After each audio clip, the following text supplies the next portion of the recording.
Hi.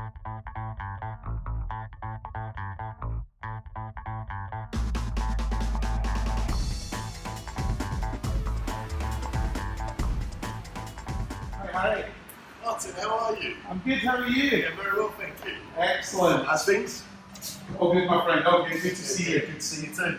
So here I am, Ego Barbers and Cockfosters, arguably one of the best barbers in the world.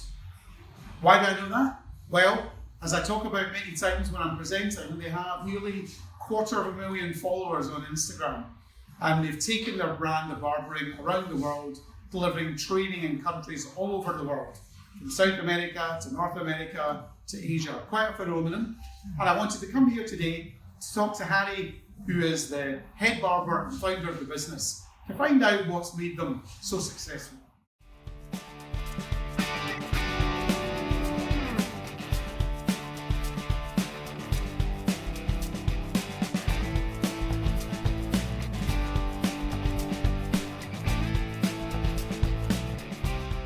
So my name is Harry Carollis and I'm the Managing Director, as you know, Martin, of Ego Barbers. Yep. I've been established here for 12 years and we're in a local residential area in Cockfosters, North London, so yeah.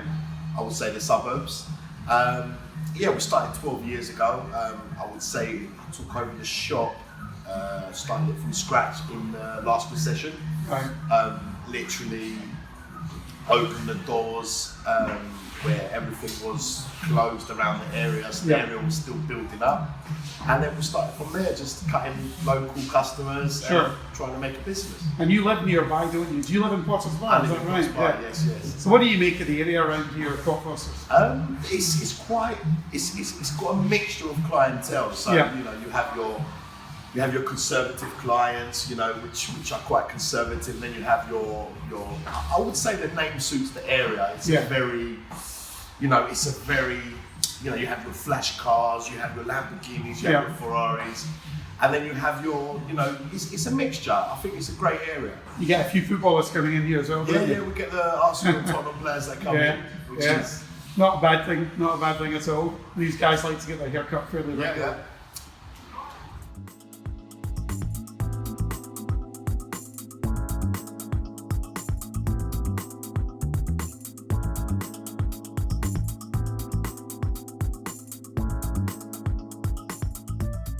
Harry, great to see you. Thanks for spending some time with me now to talk about the business and what's happened as a result of COVID. I mean, obviously it's been a huge impact on the world, and it's really been a big impact on barbering and hairdressing. How's it affected you? It's affected me. Martin, with me, I've been cutting hair for 26 years. Yeah. And pretty much apart from my holiday, even when I'm working. So you started when you were 4? I wish I was that young. I've always cut hair. Apart from going on a holiday, I'm always cutting hair. So for me, it was a big shock to the system, what you do with yourself. Yeah, sure. At the same time, I was worried, obviously. I've always thought about the rainy day. Always been like, you know, and I've always thought to myself, always been ahead of the game in appointments, as you know. You book an appointment and everything is scheduled. So I didn't have a problem with that, and I was confident that my customers will come back. At the same time, you don't know what to expect because you're going to have a percentage of them be scared. Yeah. So my main concern was to make sure that I can keep the staff, because when you're closed for like 14 weeks and you're not getting no support and you have to pay the staff, that's damaging for everyone. Yeah. And so how did, I mean, obviously you had the furlough scheme and everything, so how did that help you as a business? That helped me to make sure that I can, you know, the government were helping me pay my staff, and at the same time I can keep my staff on when we come back. I don't have to get rid of anyone. Yeah, that's fantastic. And what about customers? Because presumably, I mean, I felt a bit nervous when I first came back in here to get my first haircut a few weeks ago, when you were allowed to open up again. And I would imagine other people have felt similarly. Have you noticed regulars not been coming back because they've been concerned about their health? Well, every day we have regulars that are coming back that we haven't seen since we've been reopened. So they're nervous, they're scared, and you know, they want to make sure that they feel safe when they come into the environment. And, you know, I can reverse the question back to you. How did you feel after you had your first haircut? I felt fine.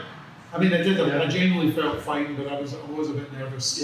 The first time coming in. And then once you go through the experience, you felt comfortable, because you know, we can only follow the guidance that we've been given. So I've kept it 2 meters, not 1 meter plus. Yeah. So and I've kept the team. Your staff are wearing the PPE. The PPE, the masks. Well, now we have to wear masks and visors, which is quite hard to breathe. I was going to say, as long as you can still see what you're doing with my hair. Well, that's fine. The thing is, because we're dealing with short hair, you know, for us, our vision is very important. You know, especially with clipper work. So it's been challenging. We have to do what we have to do. So, Harry, we're talking about some of the challenges around you and your colleagues using cutting hair with all the PPE, the masks, and the visor and everything on. I mean, that's been quite an expense as well, isn't it? That you've had to deal with. Very expensive. Yeah. Everything's a cost, and at the same time, you're not having the same amount of clients coming back in. So you've got extra costs. Plus, everyone's not completely. I'm quite lucky because our customers are young, and they come in, you know, quite often. But at the same time, I'll take that. They're well groomed, but at the same time, you're not having the same customers come through the door because obviously, you know, it's a funny time of the year as well. A lot of people go away, and a lot of people haven't gone back to work. But we're quite lucky because our customers come in for the haircut. Yeah. It's not for convenience. They come in because they know they're going to get. They're looking for what they're paying for. Yeah, absolutely. You've worked in the city before, am I right? Yes. In your career. Yes. I mean, you know, I've been into town a few times and it's just dead. And the city's dead. And what's it going to mean to all the barber shops that are there? Right, it's worrying because I speak to a lot of barbers, as you know, do education around the world, and I interact with the barbering community. They've basically reopened and they've had to put their stuff back on further. There's no customers. So the problem is with the city barbers, they rely on office workers. If you don't have the workers, you're not going to have the customers. Like the restaurants, like all the other shops, it's worrying. And I don't know, honestly, I don't know how they're going to survive unless you get everyone back in the city, which, you know, please, like ideally we need to get people back in the city. But at the same time, a lot of these companies, they've got smart, premises to pay rent when everyone can work from home. So everyone's become quite smart over COVID with costs, unnecessary costs. Why don't I need an office of 100 people when I can have 70% of them working from home? I can have a smaller office. So where do you go from there? A lot of people have got used to it, haven't they? They've got used to working from home. They've got used to lying in a bit later and not having the 1, 2, sometimes more hour commute into work and everything else. I mean, I'm popping in here on a Monday or Tuesday to get my hair cut. And normally I had to do it on a Saturday. So now I don't have to eat into the weekends because I'm not going into town every day. So, you know, that's just one small example. Routine has changed. Yeah, routine has changed. One example. I'm seeing customers that I haven't seen for 8 years. Yeah. Customers that were my customers years ago that are coming back to me because they don't work in the city no more. And it's not convenient for them to get a haircut in the city. It's convenient for them to come back here. And I'm like, I remember you. And it's worrying. It is worrying. It's worrying, but it's nice to hear you share those concerns about the other people in your industry. It's my industry, and it's important to me that the industry doesn't suffer, especially in the city. Do you know what I mean? Because these people are going to lose their jobs. Absolutely. And that's what's worrying. So Harry, I've told you this before. I don't know whether you always believe me, but I present all over the world, and I've been talking about your business for years. Partly because I just like you guys, you're good at what you do, but I find it amazing that one barber shop with 4 or 5 Greek Cypriot barbers in North London can create a global brand, can basically get a following of nearly 250,000 people on Instagram, and then go around the world delivering training in Brazil, the US, Asia. It's unbelievable. How have you done it? Tell us your secret. Everyone says, what is the secret? Why do you have so many people that want to see you cut hair around the world? And it's quite simple. I give people a belief. A normal guy who's a dad, just a normal guy who loves to cut hair, gives people that belief that they can be that guy. Yeah. And it's just a belief. It's making people. It gives people a goal and a dream, and everyone likes to dream. It's whether you turn that dream into reality, and that's what I've done. I've turned it into reality.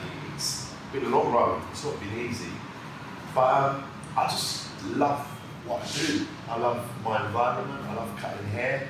And ideally we started putting videos out on Instagram. Yeah. And what happened was, where I was a hairdresser in my time that I've worked, I've told you people get out of the job, soon.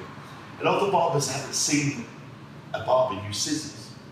It just wasn't heard of back 5 or 6 years ago. It was like Clippers, stuckness. One of the main things that makes me proud at what we do when we travel around the world is we've raised the bar, the standard, the quality. Do you understand? Yeah, sure. It's fine to go to a barber shop, you will get a good haircut. You don't have to go to hairdressers to get a good haircut. And that's where people are finding that belief. I think it's amazing. I mean, well, you're changing the perceptions that people have, to your point there of what a good haircut entails, and the fact you can get it in barbering, but to create a brand that's got visibility around the world. There's a mural on the wall here of you in Brazil going out on stage, and I've seen the video in front of 3,000 people. I presented in front of 1,000, but you've been out on stage in front of 3,000, and you're treated like rock stars. It's crazy. It's fantastic. It's the amount of support and the amount of people that thank me for what I've done. It's quite humbling. It's quite crazy because you sort of like, hold on a minute, and you actually change people's lives from cutting hair because you make them better at what they do, so they push. And that's why it's important for me for our industry to You're a barbering evangelist, that's what you are. I don't know about that. But I think the other thing is, I look at your business as a one-all. You've got one physical location in Cockfosters. Yeah. I mean, I can think of dozens of well-known household name brands who don't have anything like the social media engagement you've got, and yet you're 4 or 5 people in Cockfosters in North London. What makes it special? What makes it special, mine, is that a lot of people can have followers, and it's a real engagement. Yeah.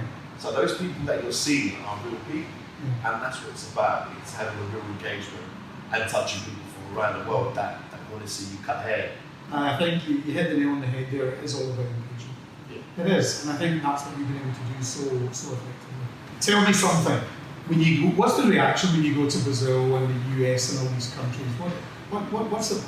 Explain it. It's as you said, it's like you're a pop star. Yeah. When you go to South America, the love and the reaction that you get is overwhelming.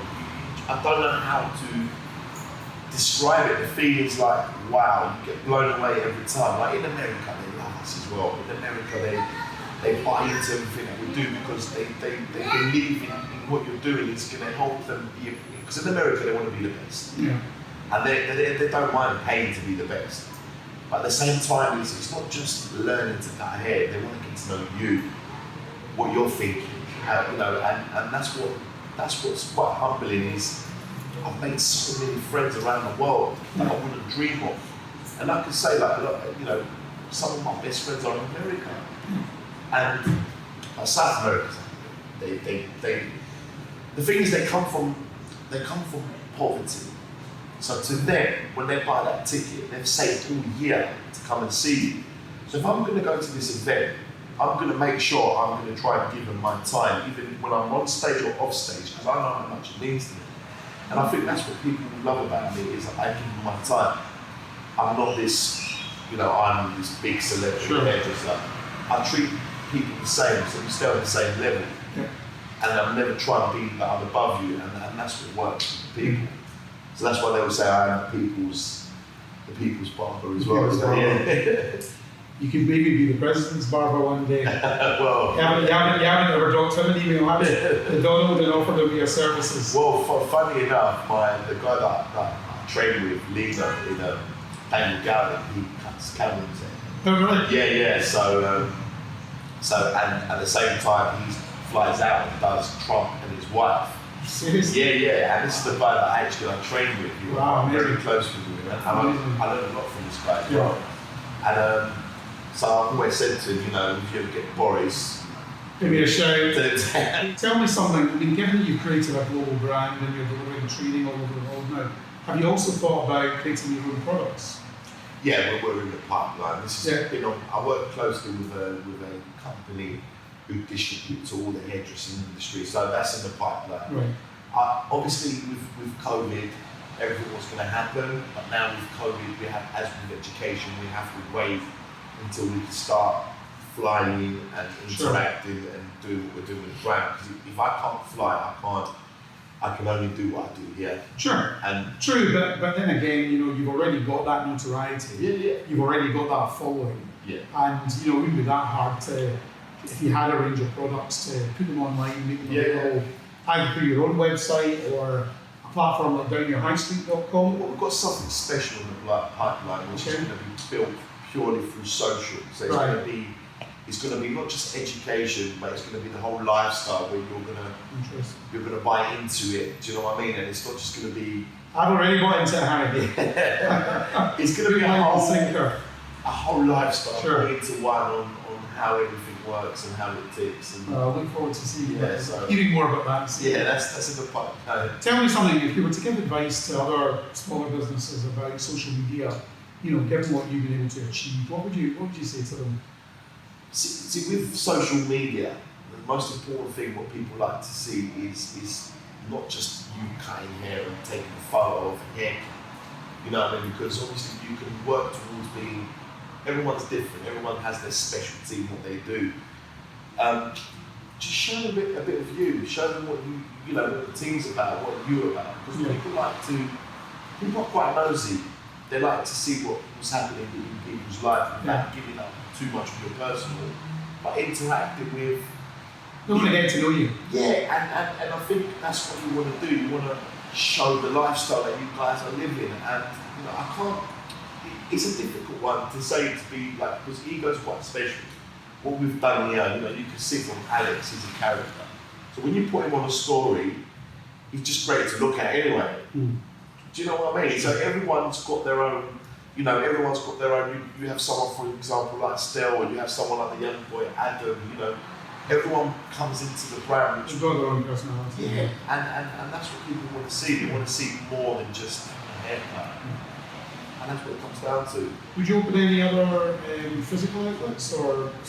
Yeah, that's definitely. Ideally, we've done up the shop through lockdown, which was you know, something I needed to do. Yeah. We're going to look to put more chairs in here. So ideally, we're going to have 10 units, and then once I can get back to normality, then we can start opening up other shops and creating in different locations. Yeah. And that is the plan. That is the journey plan too. Fantastic. Well, I just love the way you're always pushing things forward and you're always innovating and you know, continually trying to, as you said, you're always kind of thinking 3 or 4 years ahead. Yeah. And I think that's crucial. And I think that plus your persistence, which I think is a very important attribute to any entrepreneur, which hopefully I share as well. You know, as seeing you build a really successful business, I'm proud to say I'm a customer at Ego. Proud to have you, Martin. Thank you. Enjoy coming here. I'm very grateful for your time, and if anyone needs a bloody good haircut, if it's good enough for Tottenham, Spurs and a few other celebs around the world, then it's good enough for you. Get yourself to Ego Barbers in Cockfosters. Harry, thank you so much. Martin, absolute pleasure, and thank you for the interview. Thank you.